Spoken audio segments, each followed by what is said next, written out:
Dear students, welcome all of you in my class SYBCom for the subject Cost and Worse Accounting paper.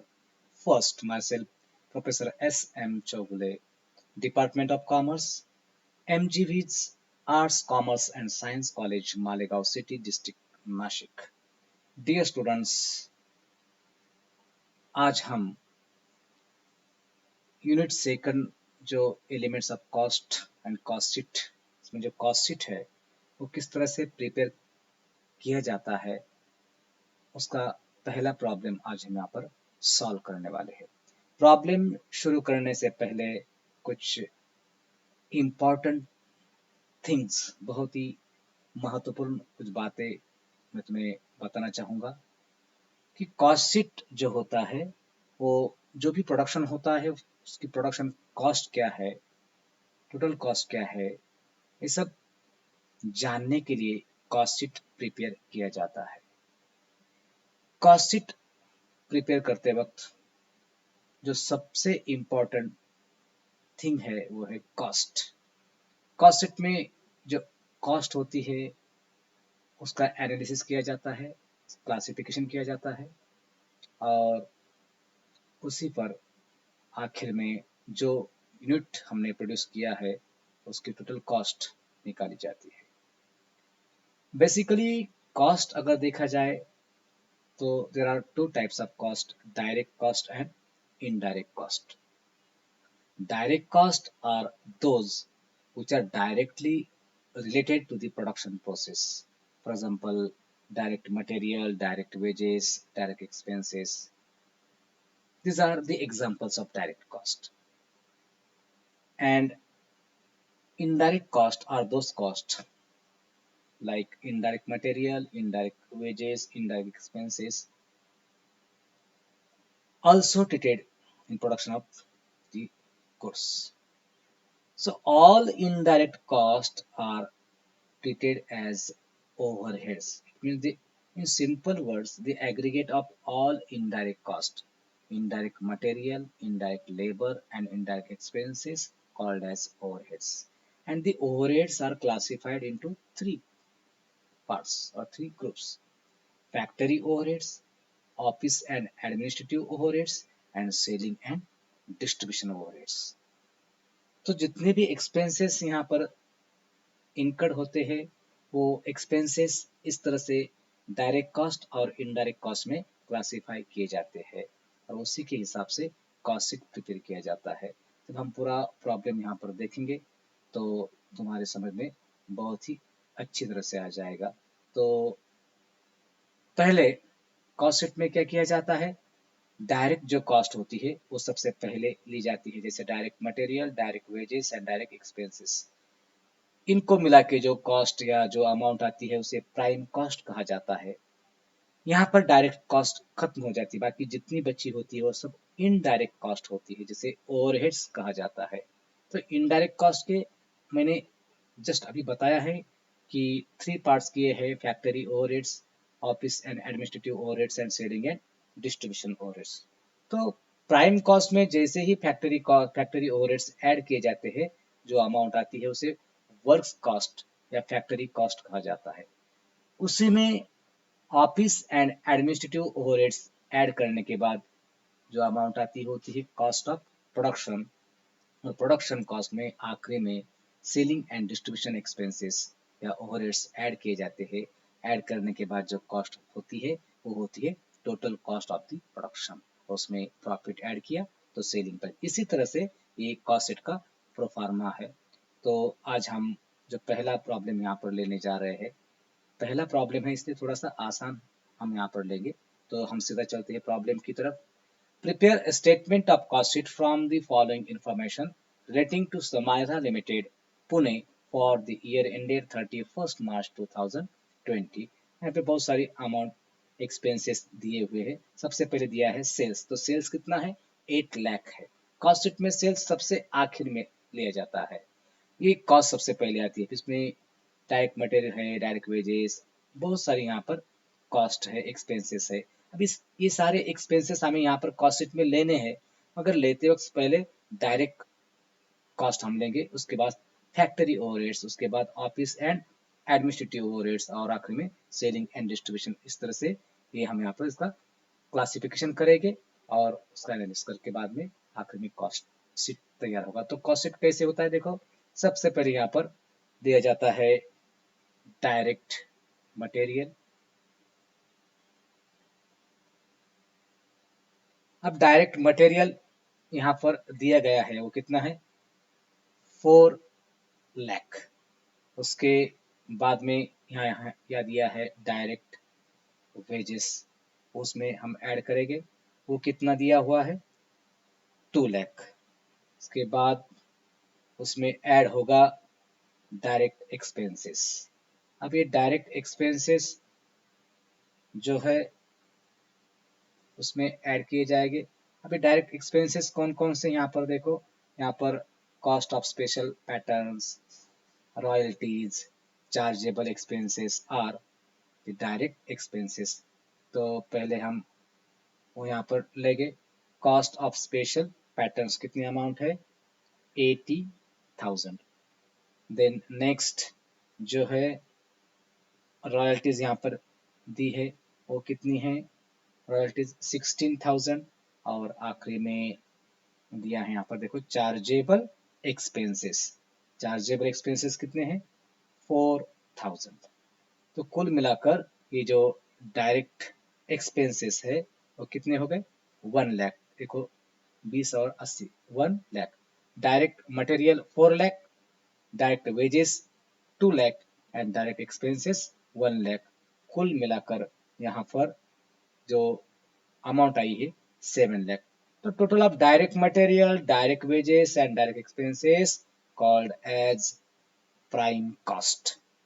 तो ये हमारी क्या है, prime cost. तो हम यहाँ पर प्राइम कॉस्ट निकाली है, वो कितनी आई है यहाँ पर प्राइम कॉस्ट, 7 लाख। अब प्राइम कॉस्ट में फैक्ट्री ओवरहेड्स ऐड किए जाते हैं। तो यहाँ पे आए ऐड फैक्ट्री ओवरहेड्स।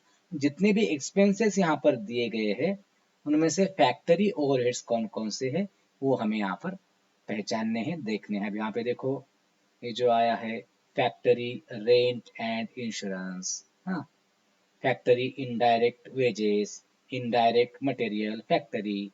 तो दिस आर फैक्ट्री ओवरहेड्स। तो एक एक करके हम उनको यहाँ पर लेंगे। फैक्ट्री रेंट एंड इंश्योरेंस कितना है, 10,000 दिया यहाँ पर, 10,000।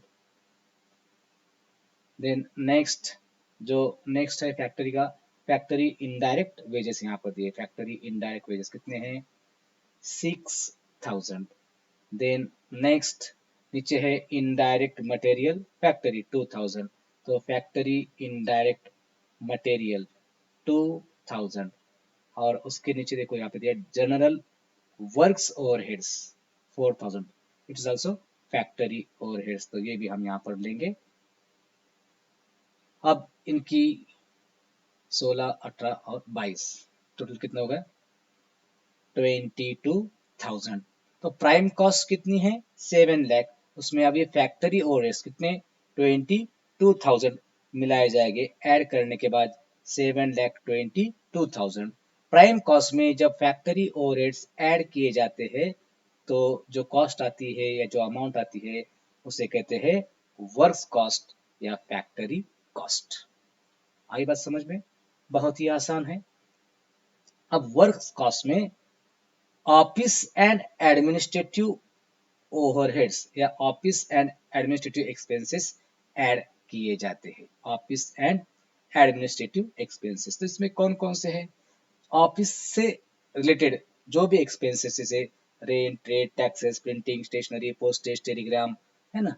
तो ये सारे एक्सपेंसेस जो ऑफिस सैलरी जो होती है, ऑफिस स्टाफ के लिए जो भी है, ऑफिस में जो कुछ भी एक्सपेंसेस इनकर्ड होते हैं, all expenses came under office and administrative overheads. तो ऐसे इसमें कौन कौन से देखो यहाँ पे दिया देखो पोस्टेज, उससे पहले देखो इनडायरेक्ट मटेरियल, यहाँ पे लिखा है ऑफिस, तो ये ऑफिस से रिलेटेड एक्सपेंसेस है। तो हम यहाँ पर उसको यहाँ लेंगे इनडायरेक्ट मटेरियल ऑफिस, कितना है वो, 10,000। उसके बाद यहाँ पर देखो postage and Telegram, postage and Telegram वो कितना है, वो दिया हुआ यहाँ पर 4000। और उसके बाद यहाँ पे देखो नीचे प्रिंटिंग एंड स्टेशनरी है, यहाँ पर प्रिंटिंग एंड स्टेशनरी ये कितनी है 1000। तो ये 1000 कुल मिलाकर 15000। तो यहाँ पर ऑफिस एंड एडमिनिस्ट्रेटिव ओवरहेड्स कितने हैं 15000।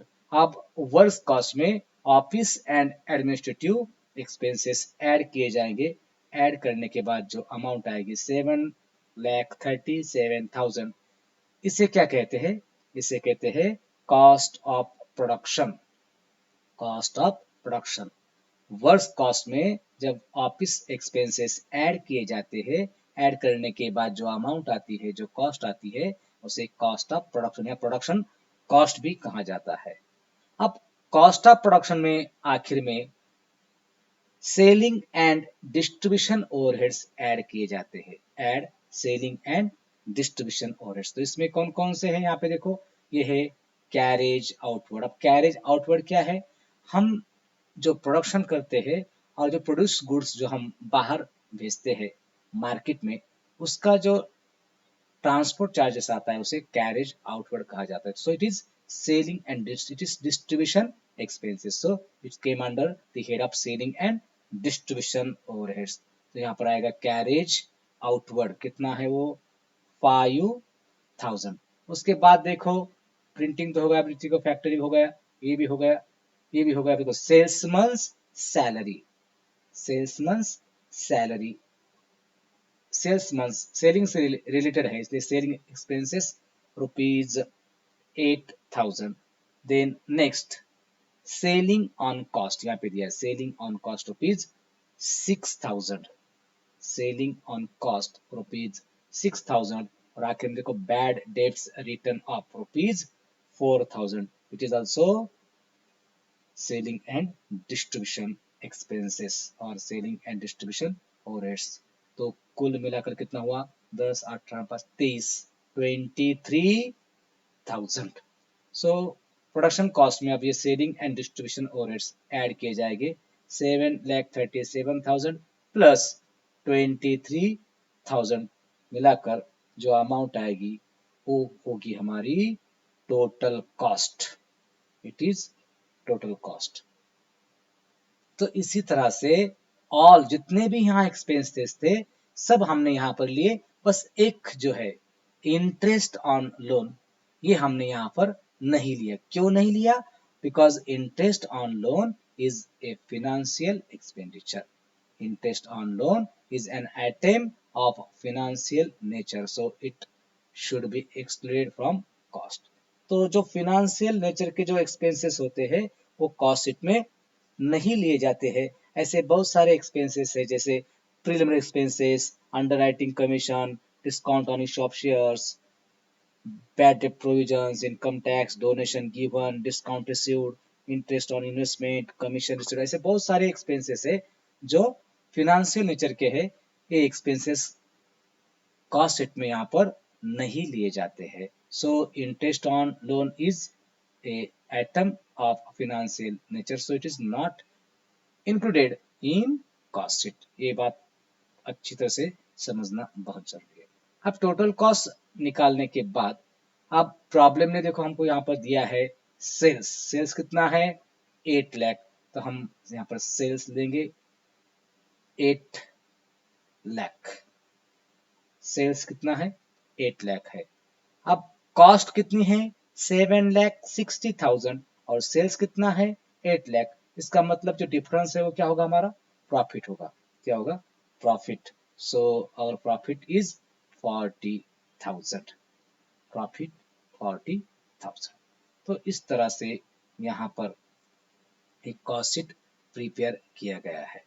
तो बस ये ऑल एक्सपेंसेस जो है एक साथ में दिए हुए है, बस इसको इसका एनालिसिस करके क्लासिफाई करके हमें इस तरह से यहाँ पर कॉस्ट शीट तैयार किया जाता है। सबसे पहले direct material, direct wages, direct expenses लेने के बाद तीनों का एडिशन करने के बाद जो अमाउंट आती है उसे प्राइम कॉस्ट कहा जाता है। So in this problem prime cost is ₹7,000। उसके बाद प्राइम कॉस्ट में फैक्ट्री ओवरहेड्स ऐड किए जाते हैं और फैक्ट्री ओवरहेड्स ऐड करने के बाद जो कॉस्ट हमें यहाँ पर मिलती है वो कौन सी होती है? वर्क्स कॉस्ट, या उसे और क्या कहा जाता है? Factory cost.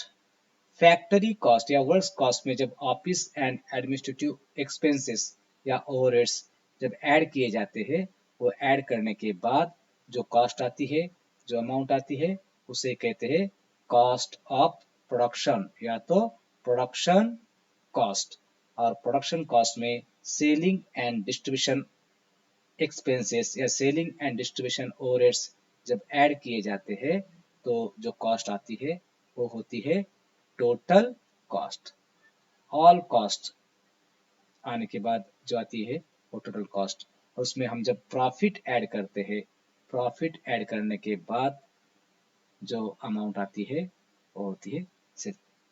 प्रॉब्लम में देखो ज़्यादातर सेल्स की अमाउंट ही दी जाती है, तो सेल्स की अमाउंट यहाँ पर लिख लेने के बाद जो डिफरेंस है टोटल कॉस्ट और सेल्स के बीच में, difference between total cost and sales is profit. When the amount of sale more than total cost, that time there is profit, and when the amount of total cost more than sales, that time there is loss। अगर यहाँ पर ये 8 लाख है और अगर यहाँ पे ये 8,60,000 होते तो यहाँ पे क्या आया होता? लॉस आ गया होता 60,000। टोटल कॉस्ट कम है, प्रॉफिट, टोटल कॉस्ट ज्यादा है, लॉस। तो इस तरह से हमने ये कॉस्ट शीट यहाँ पर प्रिपेयर किया है। पहला प्रॉब्लम है इसलिए बार बार मैं बता रहा हूँ। Direct material, direct wages, direct expenses add किए। प्राइम कॉस्ट, प्राइम कॉस्ट में क्या ऐड किया हमने? फैक्ट्री ओवरहेड्स हमने यहाँ पर ऐड किए। प्राइम कॉस्ट में फैक्ट्री ओवरहेड्स हमने ऐड किए, क्या आ गया? Works cost. वर्क्स कॉस्ट में हमने क्या ऐड किया? ऑफिस एंड एडमिनिस्ट्रेटिव ओवरहेड्स वो हमने ऐड किए। कॉस्ट ऑफ प्रोडक्शन, और कॉस्ट ऑफ प्रोडक्शन में सेलिंग एंड डिस्ट्रीब्यूशन ओवरहेड्स हमने ऐड किए, नीचे आ गई टोटल कॉस्ट। अब और एक चीज यहाँ पर उन्होंने पूछा है, also calculate the percentage of profit to sales. Profit का सेल से परसेंटेज क्या है वो हमें कैलकुलेट करने के लिए कहा।